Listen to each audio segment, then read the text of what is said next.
Picture a scene at dawn on the plain of Kurukshetra. Two armies, cousins, teachers, grandfathers, nephews, face each other across a field the text itself calls Dharma Kshetre, Kurukshetra, the field of righteousness, the field of the Kurus. The war conches have not yet sounded. The moment is still, suspended between preparation and irreversible action. Arjuna, the greatest archer alive, stands in his chariot between the two lines and asks Krishna, his charioteer, his cousin, his friend, to drive him to the center so he can see clearly who he is about to fight. Krishna oblige. Arjuna looks. He sees Bhishma, his grandfather. He sees Dronacharya, the man who taught him everything he knows about a bow. He sees uncles, cousins, the whole web of his world arrayed against him. And something in him breaks. His limbs go slack. His famous bow, the Gandiva, slips from his hands. He sinks into the chariot and says he cannot fight.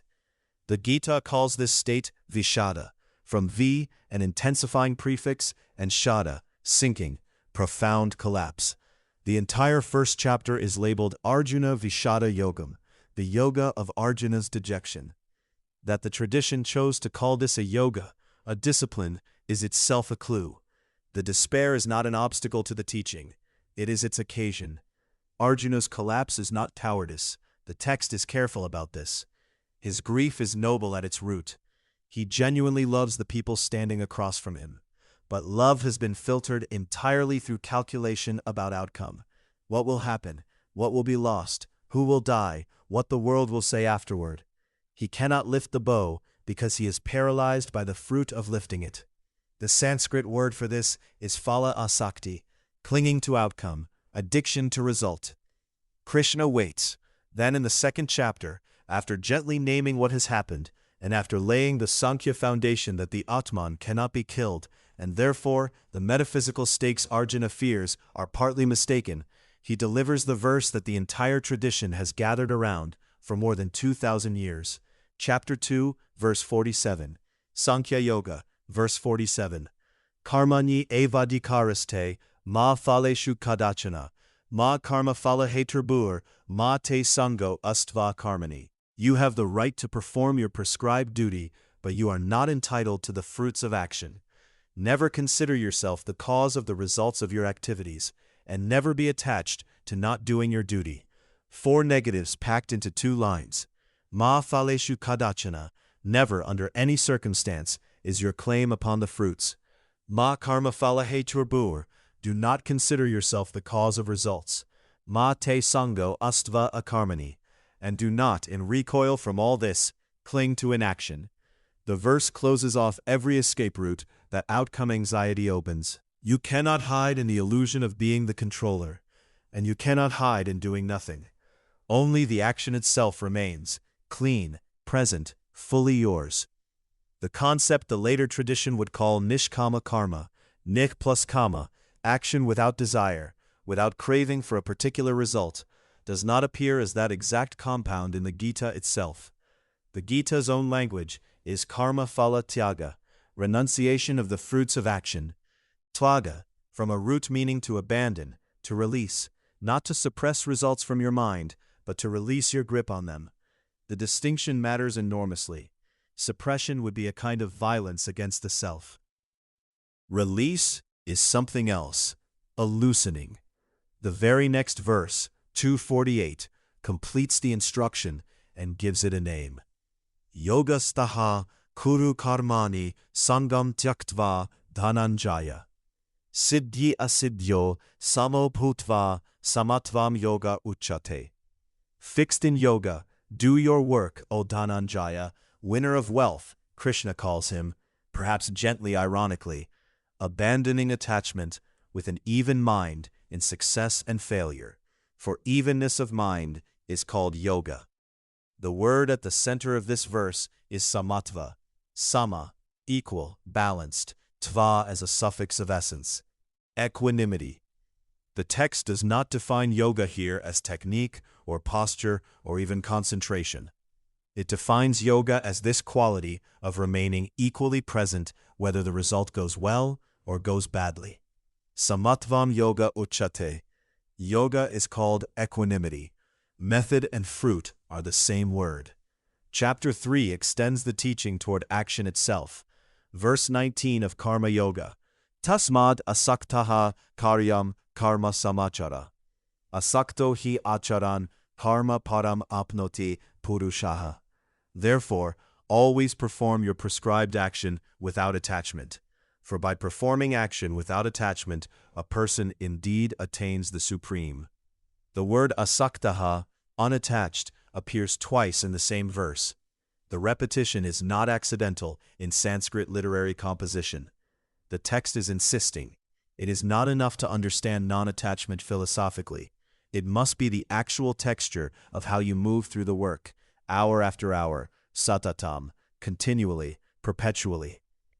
There is a common misreading of this teaching worth pausing on.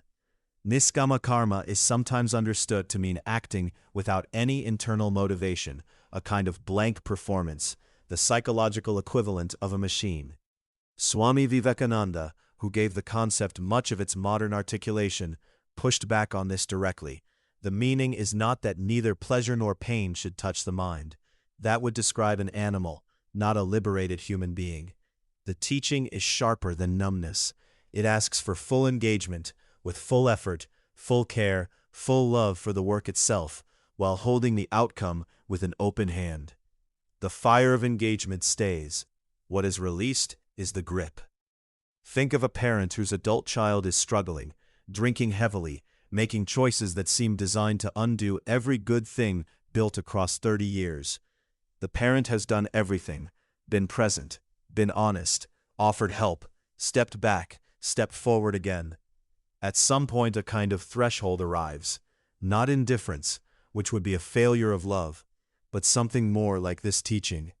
The love does not decrease, the effort does not decrease, but the parent has to release the identification between their own worth and the child's outcome. They cannot control the fruit. They can only continue the action, showing up, staying present, not contracting into either despair or coercive control. That threshold, when it arrives genuinely and not as resignation, is close to what the text means by karma phala tyaga. Chapter 3, verse 25, brings the social dimension into focus. Saktaha karmani avidvamso yata kurvanti bharata kuryad vidvamstata asaktash chikirshur loka sangraham.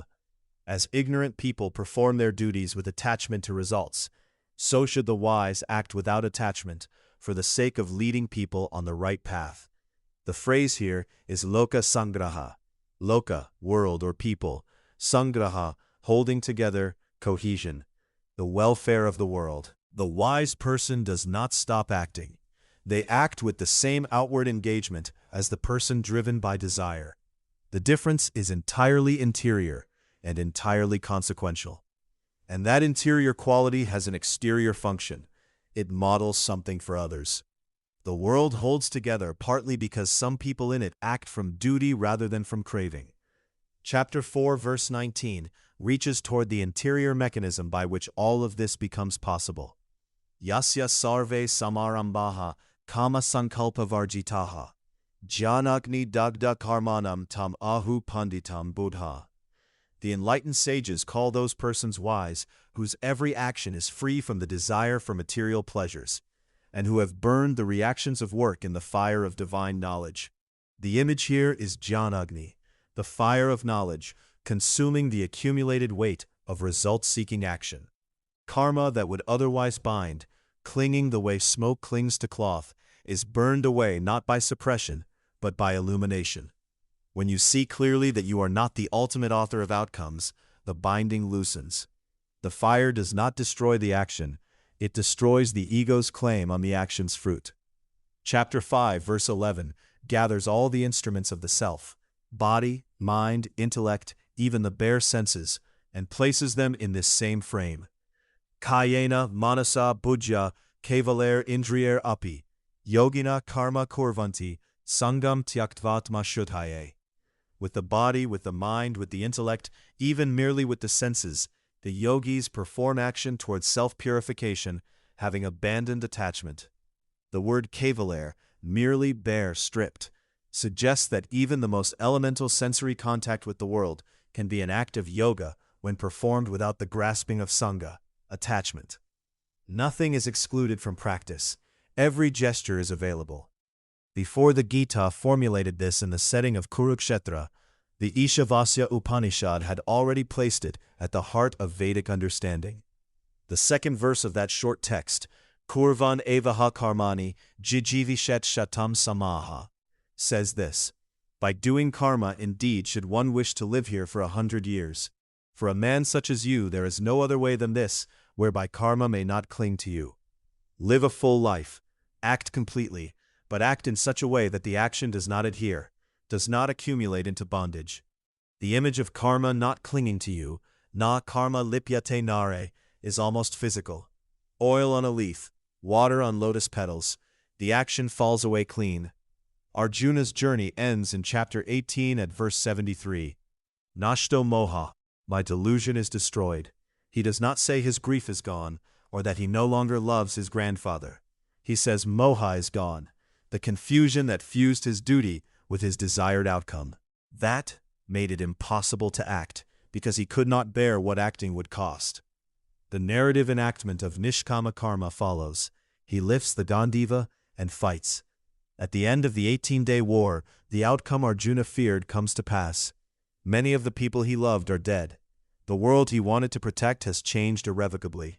But he moved through it, not without grief, but without the paralysis that comes from demanding that life yield the results you need before you will act. Consider someone, in the middle years of a long marriage, watching it strain under the accumulated weight of years, a partner who has grown distant, conversations that run dry before they start. The temptation is to withdraw into outcome calculation. This will end, or this will hold, and either way, I must protect myself from the verdict. What the text suggests is a different orientation entirely.